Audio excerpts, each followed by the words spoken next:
после дождей, да? Да.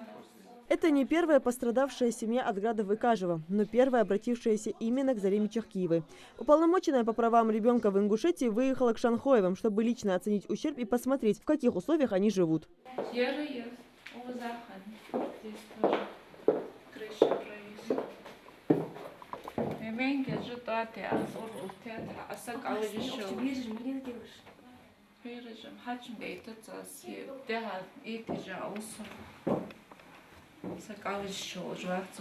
В этот небольшой дом Шанхоевы переехали недавно. Все заработанные средства семья вкладывала в строительство первого семейного очага. Помимо родителей в доме 6 детей и бабушка.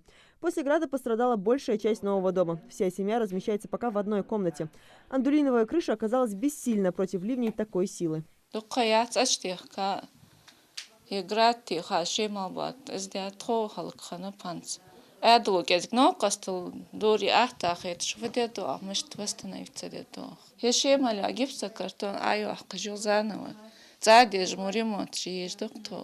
Отец семьи работает разнорабочим на стройке, мать домохозяйка. Шанхоевы все еще с ужасом оценивают и ущерб от града.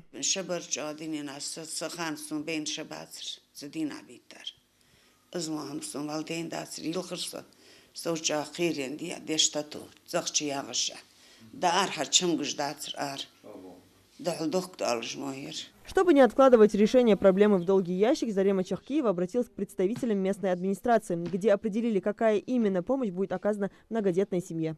Мы действительно заметили, насколько пострадало домовладение, особенно крыша. И внутри отслоение гипсокартона, обоев.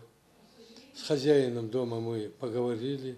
Мы ему обещали, сказали, можем выделить для покрытия крыши асбестового шифера.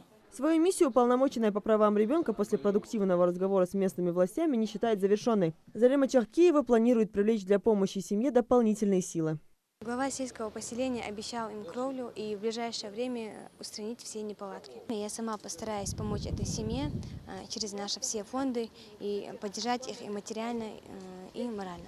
Ликвидация последствий стихии для пострадавших жителей села продолжается. Новую кровлю уже получили 50 семей. Зульфия Мислаурова, Магомед Дидигов, Новости 24.